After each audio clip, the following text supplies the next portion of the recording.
This year, Yoga Day goes indoors.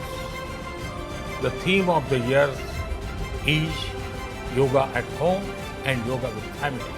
Corona के बावजूद इस बार की योग दिवस की थीम योगा फॉर वेलनेस ने करोड़ों लोगों में योग के प्रति उत्साह को और भी बढ़ाया है।